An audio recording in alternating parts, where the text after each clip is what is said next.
Welcome to एडुला point. आज का हमारा टॉपिक बहुत ही इम्पॉर्टेंट है क्लास 12th के लिए।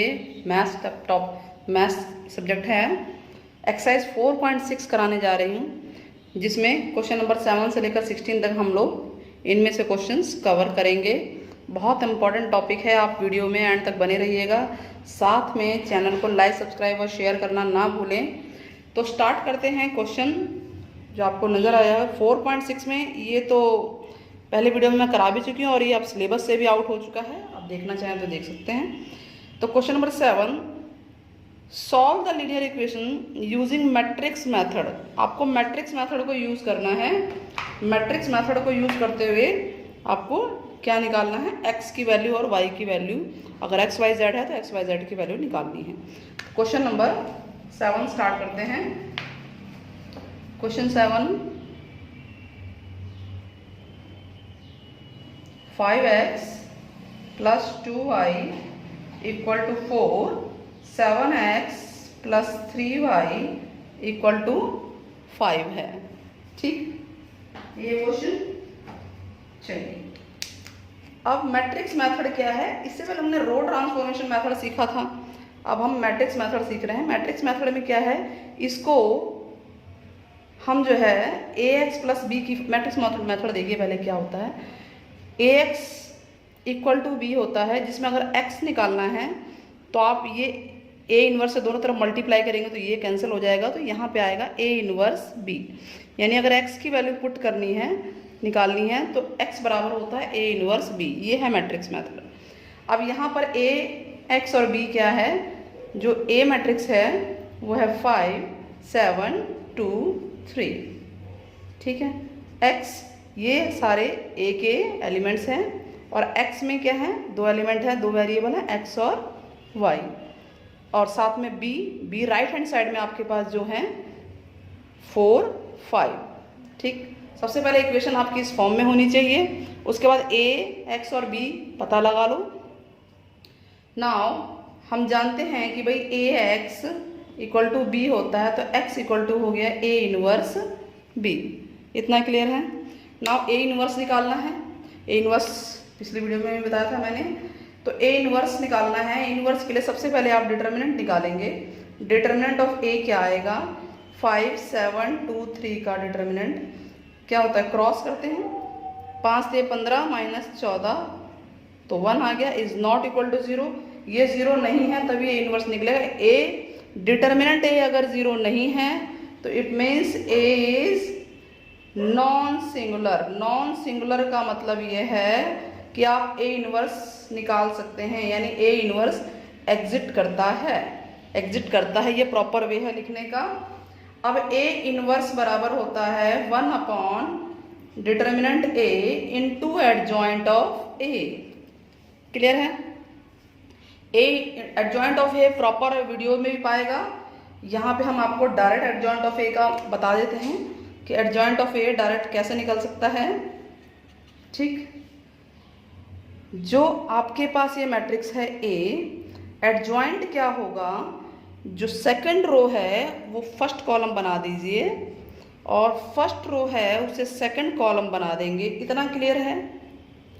और जो ये आपके ये क्रॉस वाले ये दो हैं एलिमेंट, इनमें माइनस लग जाएगा। शॉर्टकट तरीका, बिल्कुल शॉर्टकट है।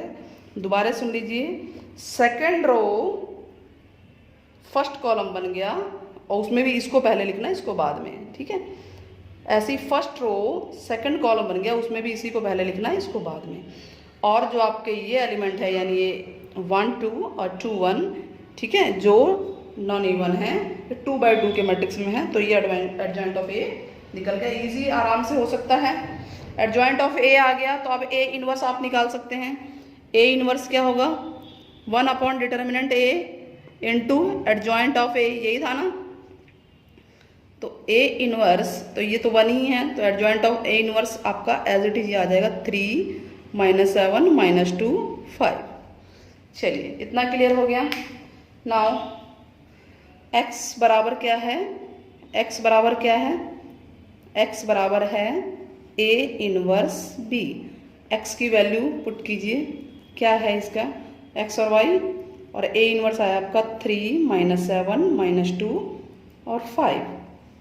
साथ में बी की वैल्यू पुट कीजिए 4 5। क्लियर है। अब सीधा मल्टीप्लिकेशन करना है तो मल्टीप्लाई करते हैं। 3 4 जा 12, ठीक है। 5 2 जा 10। फर्स्ट रो, कॉलम तो एक ही है। अब सेकंड रो की बारी। 7 4 जा 28 और 5 5 जा 25। तो क्या आ गया, x और y क्या आ गया, 2 और -3। इक्वल मैट्रिक्स हैं। देखिए इसमें भी एक कॉलम है, इसमें भी एक कॉलम है, इक्वल है ये। तो x की वैल्यू 2 हो गई और y की वैल्यू -3 हो गई। क्लियर हो गया, इजी था। 2 बाई 2 का मैट्रिक्स, यानी 2 बाई 2 मीन्स कि 2 रो और 2 कॉलम दे रखे हों तो हमारा ये आंसर आएगा। चलिए अब 3 बाई 3 का एक कर लेते हैं। क्वेश्चन नंबर 8 9 और 10 आराम से ऐसे हो सकता है।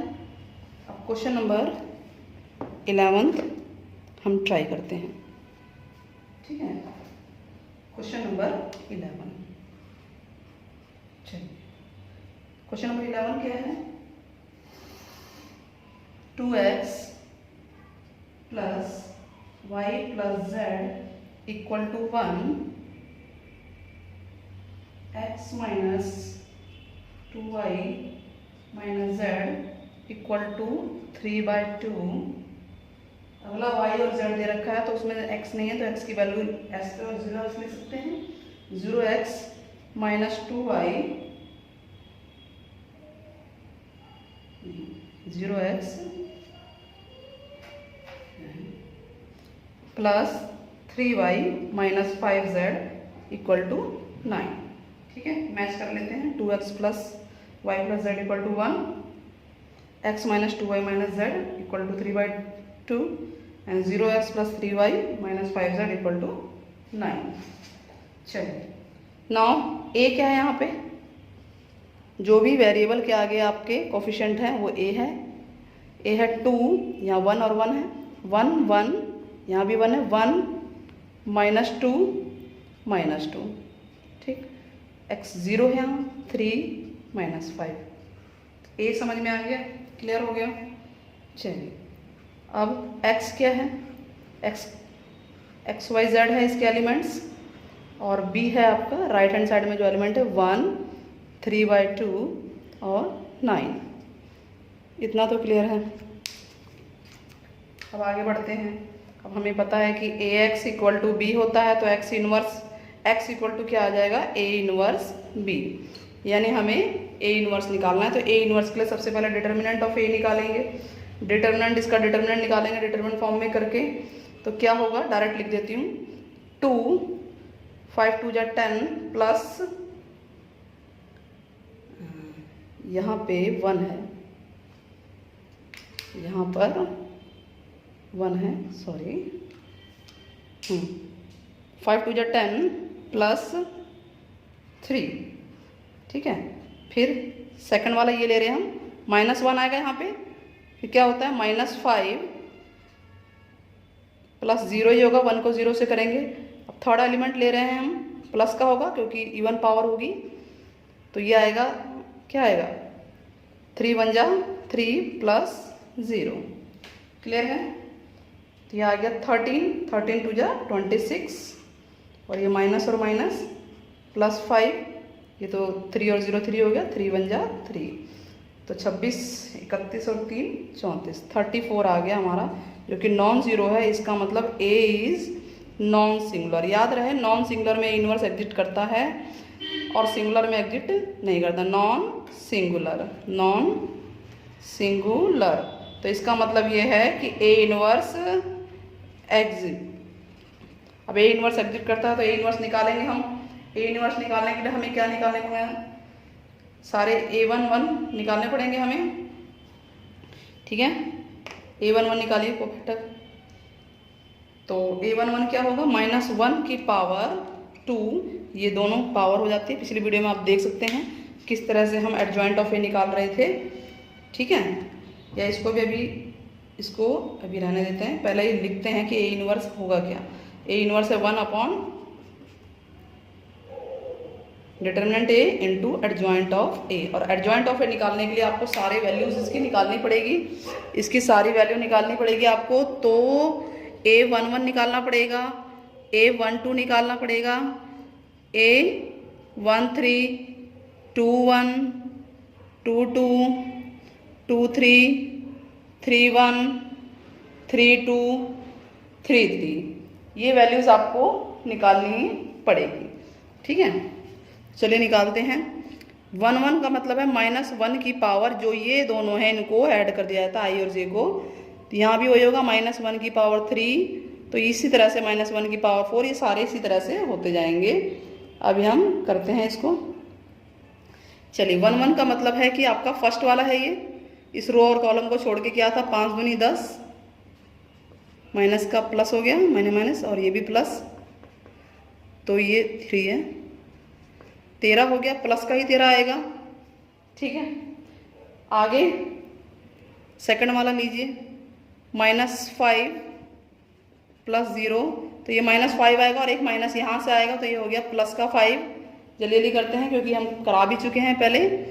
नेक्स्ट ये हो गया 3 + 0, तो प्लस का पॉजिटिव आएगा, यानी 3 आ गया यहाँ पे। क्लियर है। 21 होगा -1 की पावर 3, 21, -5 -3, तो ये आ गया -8 और +8, -1 की पावर 4, सेकंड वाला यानी हो गया 10, -10, इसको इससे मल्टीप्लाई किया, अब 0 से करेंगे, -10 -0 आ गया, 0 0, तो ये माइनस का ही 10 आएगा। नाउ माइनस की पावर 5, 2 और 3 5, तो 2 3 है ये वाला है, तो 3 2 जा 6, 6 -0, तो ये माइनस का 6 आएगा, प्लस और यहाँ पे माइनस आ जाएगा, -1 की पावर 4 होगा, यहाँ पे -1 की पावर 5, -1 की पावर 6, यहाँ क्या आएगा थर्ड में, 1 माइनस का और माइनस और माइनस प्लस 2, तो ये तो 1 ही आएगा। नाउ कौन सा ये वाला है, -2 और -1, -2 और -1, -3 आ गया, -3 और माइनस के हाथ ये हो गया +3। क्लियर हो रहा है। लास्ट वाला है, तो इन दोनों को मल्टीप्लाई करेंगे, 2 2 जा 4, माइनस का, फिर माइनस सिंबल आएगा, 1 1 जा 1, तो ये हो गया -5। इस तरह से हमारा एडजॉइंट ऑफ ए निकल जाएगा बड़े आराम से। एडजॉइंट ऑफ ए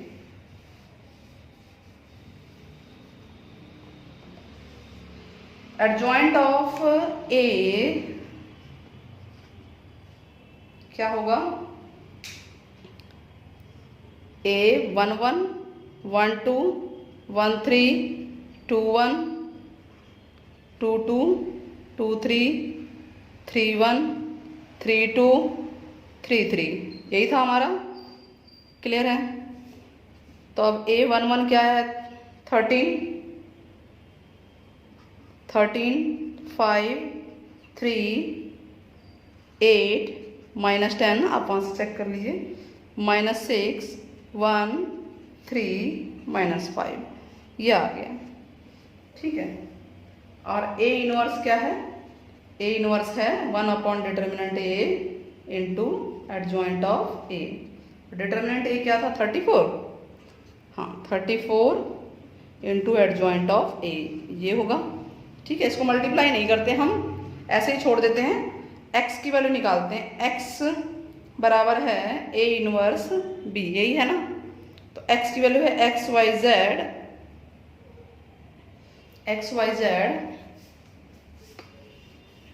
यहाँ पे क्लियरली लिख लेते हैं, इतना क्लियर हो रहा है। तो x की वैल्यू है एक्स वाई जेड, और आपका क्या है, ए इनवर्स क्या था, 1/34 इंटू 1/34 इंटू ये है ना 13 8 1 5 -10 3 3 -6 -5 और इस b की वैल्यू है 1, 3/2, 9।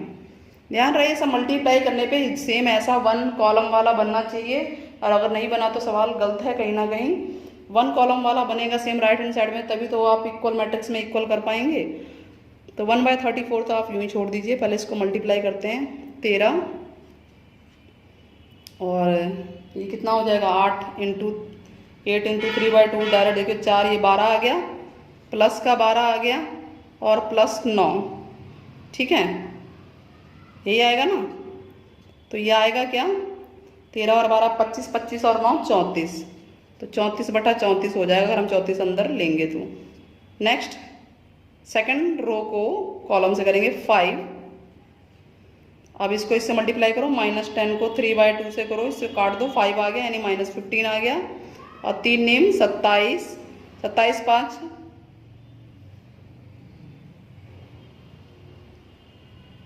ये है 2 3। ठीक है, हाँ ठीक है, ये 27 5 32, 32 में से 15 गया, कितना आएगा 17 आएगा ना, यानी 17/34 हो गया यहाँ पे। 34 ये नीचे अंदर सबके में डिवाइड हो जाएगा। नाउ थर्ड रो देखो, 3 1 जा 3 और इसको 6 को -6 को 3/2 से करेंगे तो ये आ जाएगा 2 3 6 -9 और 9 पंजे 45, 45 और 9 54, 54 में से 3 गया तो कितना आ गया 51 आ गया ना, माइनस का 51 और ये नीचे आ जाएगा 34। इतना क्लियर हुआ? क्लियर हो गया। चलिए आगे बढ़ते हैं जब क्लियर है तो अब हम ये देख रहे हैं कि ये तो 1 आ गया, ये 1/2 है और ये आपका क्या आएगा 17 दूनी 34, 17 दिए 51। तो x y z आ गया 1, 1/2 और -3/2, यही आ गया ना। अब इक्वल है, 1 कॉलम है, x बराबर 1 हो गया, y हो गया 1/2 और z हो गया -3/2। ये हमारे x y z की वैल्यू क्लियर हो गई। क्लियर हो रहा है ये हमें? ठीक है। तो इसी प्रकार क्वेश्चन 8 9 7 8 9 तो और 10 तो 2/2 के हम कर सकते हैं, और 11 की जैसा ही है 12 13 14 15, इसमें भी आपको इसी तरह से करना है। तो आप सॉल्व करके देखना, पहले इनवर्स निकालना है और यूजिंग एन सॉल्व करके देखना है। ठीक, तो अब क्वेश्चन नंबर 16 आप बता देते हैं क्या क्वेश्चन है, पढ़ते हैं हम पहले। The cost of 4 kg onion and 3 kg wheat, यानी 4 किलो अनियन है, 3 kg वीट है, 2 kg राइस है, इकट्ठा आप इतना खरीद के ला रहे हो किसी शॉपकीपर से तो 60 रुपीज़ देने हैं, पहली कंडीशन। कॉस्ट ऑफ 2 kg, अगर 2 किलो, दूसरी कंडीशन ये है कि 2 किलो अनियन, 4 किलो वीट और 6 किलो राइस लेते हैं तो 90 रुपये देना होगा। और तीसरी कंडीशन क्या है, अगर 6 किलो अनियन, 2 किलो वीट और 3 किलो राइस देते हैं तो 70 रुपये देना होगा। यानी 3 इक्वेशन बन गई। तो find the cost of item per kg, find the cost of item, यानी हमें पर केजी इनके रेट निकालना है मैट्रिक्स मेथड से। तो हम मान लेते हैं क्वेश्चन नंबर 16, मान लेते हैं लेट कॉस्ट ऑफ अनियन पहला आया है, ठीक है, अनियन पर केजी x रुपीज़ मान लेते हैं। कॉस्ट ऑफ अनियन के बाद क्या है वीट, वीट की कॉस्ट क्या है पर केजी, यानी 1 किलो वीट की कॉस्ट हमने y मान लिया और 1 किलो राइस की कॉस्ट को हमने z मान लिया। ठीक है, तो अब ये कह रहा है कि 4 kg onion according to question 4 kg onion, 4x 1 kg into में 4, यही होगा ना, 4x plus 3 kg wheat, 1 kg का x रुपये है तो 3 kg का 3x हो जाएगा दाम, प्लस 2 kg राइस यानी 2 इंटू जेड, ये हो जाएगा 60 रुपीज़। ठीक वैसे ही 2 kg अनियन की कॉस्ट 2 kg यानी 2x plus 4y plus 6z equal to 90 है। फिर है 6x plus 2y plus 3z equal to 70 है। क्लियर हो गया? देखिए 1 kg का ये रेट है और जितने kg खरीदा गया है, टोटल पैसा आपने पहली कंडीशन में 60 रुपये दिया है, दूसरी में 90 और तीसरी में 70 रुपीज़ दिया है। तो मैट्रिक्स मेथड यानी जिस मेथड से अभी हमने किया उसी से हम कर लेंगे। तो A क्या है यहाँ पे 4 2 6 3 4 2 6 2 6 3 और B है x क्या है, पहले x लिख लेते हैं, x y z और बी है 60, 90, 70। तो हम जानते हैं कि ए एक्स इक्वल टू बी है। ए एक्स इक्वल टू बी का मतलब ये, इसको मल्टीप्लाई करेंगे बी, यही इक्वेशन बन जाएगी बिल्कुल सेम। तो x इक्वल टू होता है ए इनवर्स बी। आराम से आप लोग ए इनवर्स निकाल सकते हैं। सबसे पहले डिटर्मिनेंट निकालिए जो कि नॉन जीरो आएगा, ठीक है। डिटर्मिनेंट फाइंड आउट कीजिए और फिर ये लिखेंगे नॉन, ये जो है सिंगुलर है यानी ए इनवर्स एग्जिस्ट करता है, और वैल्यू एक्स वाई जेड की पर केजी वीट, अनियन, वीट और राइस का पर केजी कॉस्ट निकल जाएगा। कमेंट में आप लोग इनका पर केजी कॉस्ट निकाल के इसका आंसर आप लोग मुझे बताएंगे। बिल्कुल ऐसे ही है जैसे इससे पिछले वाला क्वेश्चन नंबर 11 किया गया है। वीडियो पसंद आई हो तो चैनल को लाइक, सब्सक्राइब और शेयर करना ना भूलें। Thank you very much.